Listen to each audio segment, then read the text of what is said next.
Step right up, step right up. You are about to behold something incredible, something that has come all of the way across the pond. For years it was contained, hiding in the depths of a rickhouse, and then it finally thought it had escaped, only to be caught again and captured and put into these port casks.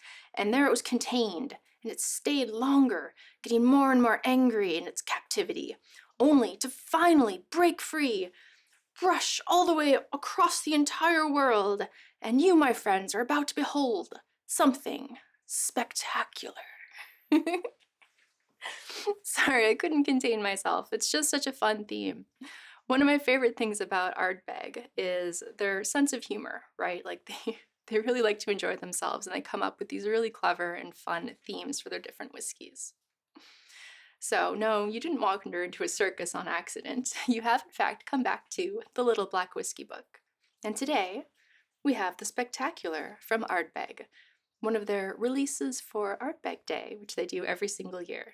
I was fortunate enough to get to try various expressions in the Ardbeg line through an event held by Binny's. So in the Chicagoland area, there is a liquor store company that has quite a few locations. They're pretty large, and they do bring in different brands and brand ambassadors to do presentations. You get to try like little drams of different whiskeys, and you can understand what you like, maybe what you don't like about them, and which you may decide to purchase. It's taken me a while to get into scotches. I haven't really enjoyed that peatiness and that smoky flavor, and it seems odd to me that I did enjoy Ardbeg's offerings so much because they are widely considered one of the most smoky across their entire portfolio of whiskeys that you can purchase. So they pride themselves on being very peaty, like some of the highest, part per million range of peatiness in all of their different whiskeys. Other companies might do a release, or they'll have like some special one-off or even just one or two offerings in their line that are heavily peated, but they pride themselves on being peat monsters, if you will. So I was curious to try them, but I certainly wasn't interested in purchasing any. But you never know, I went in with an open mind and I was pleasantly surprised. So one of the cool things about attending the presentations is occasionally brands will have little just items to give you, and they had a little brochure about some of their different whiskeys that they have, some things either historically about them, like why they created them, some of the different tasty notes. And in here, they also have a periodic table of elements. Again, this brand, I'm absolutely in love with whoever does their marketing, whoever comes up with all of their stuff. It's just incredible, like their artwork, their concepts. If you haven't been to their website, you are missing out. I do highly recommend checking out their website. So on the periodic table of elements, they're mentioning that there isn't just a single smoky flavor.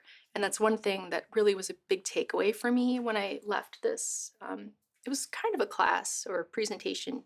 So peatiness isn't just one thing. It can be maybe a flavor of coal or more of a creosote or even tar-like flavor in a whiskey. And somehow, maybe because they do focus on trying to be so peaty, that they have to make it make sense, right? Like when you're drinking the whiskey, you don't just think to yourself, whew, that's very smoky, and I got the nice alcohol heat, and like that's it.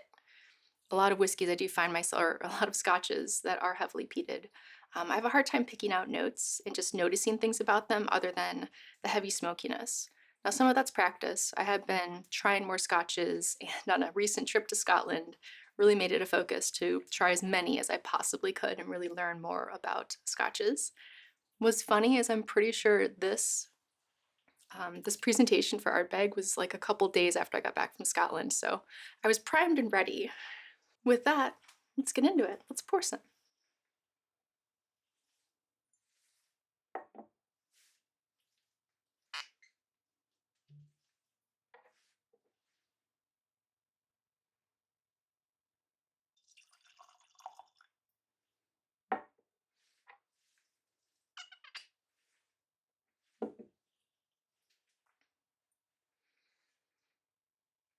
So the color on this one it's a little light, considering like how heavy the flavor is, which is why I just don't really put a lot of stock into coloration other than just the visual appeal of it, Just how something looks kind of affects how you're going to enjoy it.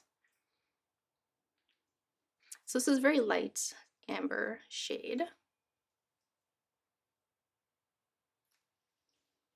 And on the nose of it, it doesn't seem like it's too much, right? It just feels like a nice level of peatiness. So you've got the smoky, but it's almost like you took some dried lavender and kind of lit it on fire.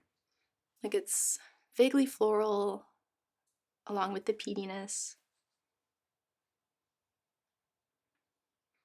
And since this was aged in port casks, I do get like a little bit of that sort of sweetness that you're going to pick up from the wine. And considering it was in port casks, like it didn't impart a whole lot of color, which is interesting, but we'll get into the notes for flavor on the palate in a second, but trust me, it's there. So I know I briefly mentioned this before, but every year for the Islay Whisky Festival, Ardbeg does a special release. Now, this is akin to like Fashion Week, right? So, the big fashion shows in Paris, Milan, New York, like one of the big, huge fashion houses will close out the week with the show, and that's like the big show and the culmination of the event. So, maybe even in their own minds, but maybe not. I haven't been to the festival themselves, and I feel like some of their humor is a little over the top, so it's hard to tell. They claim Ardbeg Day is like the most important whiskey holiday in the calendar, but it's up to you. If you enjoy scotch, then yeah, maybe it is. I certainly made it a point to enjoy Ardbeg Day this year, which was June 1st on the final Saturday of the Islay Whisky Festival. The theme for this year was circus, if you can't tell, and spectacular. So, like the artwork on the box, on the bottle, if you look at the website, is all circus themed. So, even with it being so heavily peated, you still do get sweetness from the port casks. It almost ends up feeling like you have this wonderful smoked pig with some barbecue sauce on it. If that makes any sense, you've got like this lovely little like ribbon of sweetness woven throughout the smoky complexity of it. Oh, it's just they've made it make sense. I think I said that before. It's so hard for me to just have like a smoky whiskey and find anything else inside of it. But man, the people at Ardbeg have done a lovely job, especially with this one. It feels like there's so much going on. You really don't get all of it in a single sip. Like it lived up to its name. Like they really tried to layer on a lot of different flavors here. And then on the finish, you get a little bit of that like mentholy kind of almost, I think of it as being slightly medicinal. But I've found that when you have that on the finish, sometimes that brings out more of the fruit notes and the lighter things when you have your second sip. So let's give that a go. Yeah, I definitely feel like I get not just caramely sweetness, but like fruity sweetness, again, from the port cask finishing. Yeah, it's just so delightful and interesting. Like, not quite caramely, like past caramel, like you've hit toffee territory with the sweetness in this one. Like you cook that sugar for so long that you have hit hard crack and you're in a nice toffee. So I'm really glad I was able to attend a presentation and try a bunch of different expressions from this line. If I were to hear this is like the most peaty and smoky whiskey, I'd be like, no, I think I'll try something else, thank you. But since I was able to go there and with, low commitment, I was able to try and learn so much more about the brand. And I'm really glad that they were saved. There were a lot of distilleries that shut down in Scotland in the 80s, and there's certainly a storied history. I think it's a 200 years now since the Ardbeg distillery was first created, and they were shut down for a long time. I mean, it wasn't even considered saleable. Like, they didn't think they could find any buyers, and they couldn't for a really long time. And eventually, the Glenmorangie brand, they took a chance, purchased the distillery, got it back up and running, and now the people who are running it have such a lovely sense of humor. I really enjoy their whole vibe and the whole direction that the brand is going right now. So I look forward greatly to the next Ardbeg Day and to see what they come up with next year. Until then, cheers.